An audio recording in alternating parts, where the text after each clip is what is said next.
ક્યારે શરૂ થયું અને ક્યારે પૂરું થાય એવી વાત કરવી જ અશક્ય છે. એવી રીતે આમ તો કેટલાય આવા સૂર્ય કુટુંબો થઈ ગયા, કેટલાય નષ્ટ થઈ ગયા. યોગ વશિષ્ઠ રામાયણની અંદર એમ કીધું છે વશિષ્ઠ ઋષિ કે હે રામ, તું અત્યારે 23મો છો અને હું આ 23મો છું. એમને સાંભાઈ. તો હવે આપણે વિચાર કરીએ કે 23મા રામ અને 23ના વશિષ્ઠ,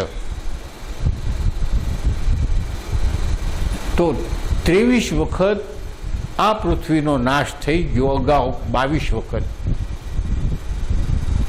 અને આ 23મો આપણી અત્યારે પૃથ્વીના, આપણા પૃથ્વી અત્યારે જે પૃથ્વી છે એ પૃથ્વીના પડ ઉપર રામ થઈ ગયા. એ 23માં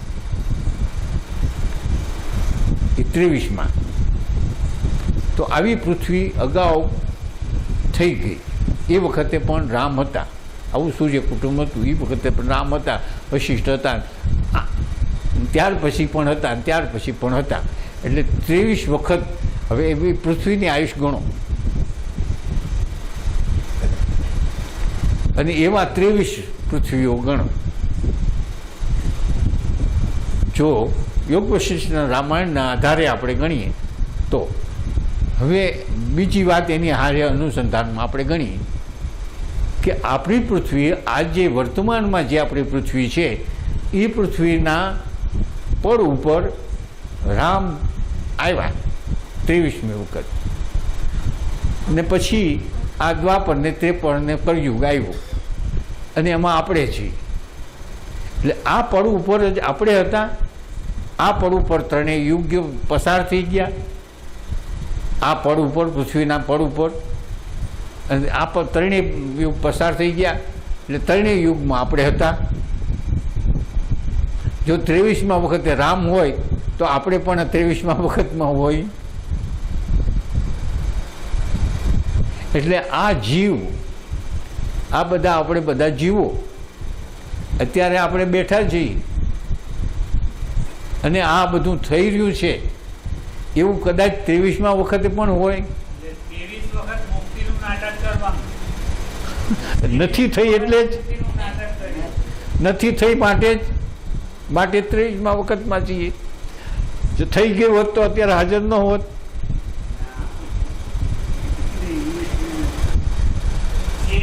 વખત મુક્તિનું નાટક કરીએ છીએ પણ નથી થઈ, એટલે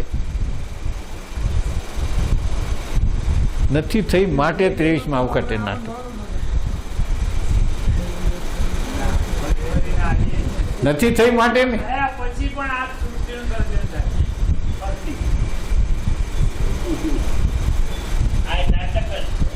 નાટક જ છે. નથી થઈ એવું નહીં, નાટક જ છે. હા, 23મી વખતનું નાટક છે. એટલે આપણે ધારો કે 22માં આપણે મુક્ત થયા હોઈશું, કે આજ વખતે મુક્ત થવા પાછું નાટક કરવા થશે. પછી પાછું નાટકમાં આ પાત્ર લઈને આવવું પડશે. તો પણ 23મા વખતે આપણે તો છીએ. હું 2300 વખત કરીશું. આપણે બધા અત્યારે જે બેઠા છીએ, આ જે અત્યારે નાટક થઈ રહ્યું છે એવું નાટક 23મી વખત થયું.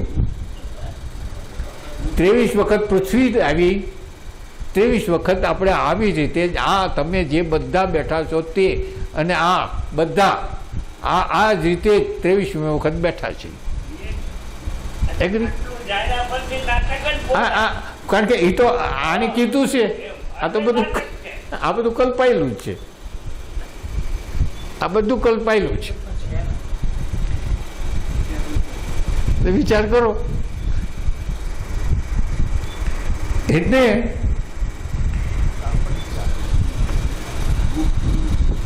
કોઈ પણ જાતનો સ્પર્શ કર્યા વિના અત્યારે જનક રાજા પોતે પોતાની સ્થિતિ જે વ્યાપ્ત છે એવી સ્થિતિમાં હોવા છતાં પોતે શરીર ભાવે આવી જીવ ભાવે આવી, દ્વૈત ભાવે આવી અને પોતે અત્યારે કહી રહ્યા છે કે આવું જે મારી જે ઈ સ્થિતિ જે છે, આખી વ્યાપ્ત સ્થિતિ છે, સચ્ચિત આનંદ સ્વરૂપ છું હું, એમાં આવા મારા કોઈ પણ સ્પર્શ કર્યા વગર, મારા કંઈ પણ ક્રિયાશીલ થયા વગર આમ નામ વિશ્વ થાય છે અને એમ નામ વિશ્વ પાછું લઈ પામી જાય છે.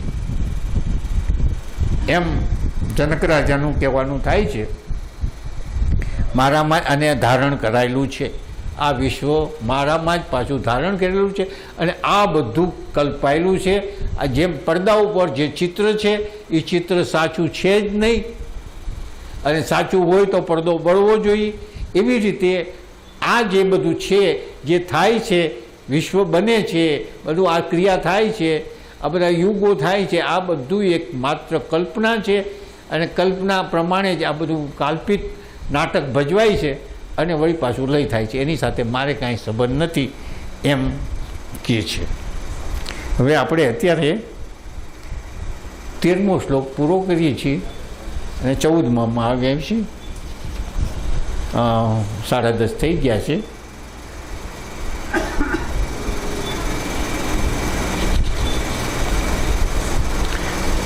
ચૌદમો શ્લોક આપણે આવતે કાલે લઈશું. આપણે 5 ગાયત્રી મંત્ર બોલી લઈએ.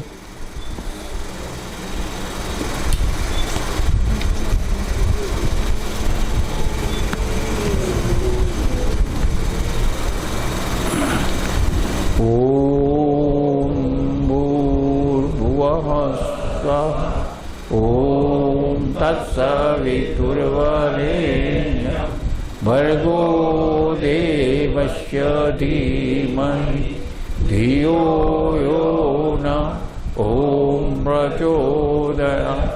ઓમ ભૂર્ભુવઃ સ્વઃ ઓમ તત્સવિતુર્વરેણ્યં ભર્ગો દેવસ્ય ધીમહિ ધિયો યો ન ઓમ પ્રચોદયાત્. ઓમ ભૂર્ભુવઃ સ્વઃ ઓમ તત્સવિતુર્વરેણ્યં ભર્ગો દેવસ્ય ધીમહિ ધિયો યો ન ઓમ પ્રચોદયાત્. ઓમ ભૂર્ભુવઃ સ્વઃ ઓમ તત્સવિતુર્વરેણ્યં ભર્ગો દેવસ્ય ધીમહિ ધિયો યો ન ઓમ પ્રચોદયાત્. ઓમ ભૂર્ભુવઃ સ્વઃ ઓમ તત્સવિતુર્વરેણ્યં ભર્ગો દેવસ્ય ધીમહિ ધિયો યો ન ઓમ પ્રચોદયાત્. ઓમ શાંતિ. ઓમ શાંતિ. ઓમ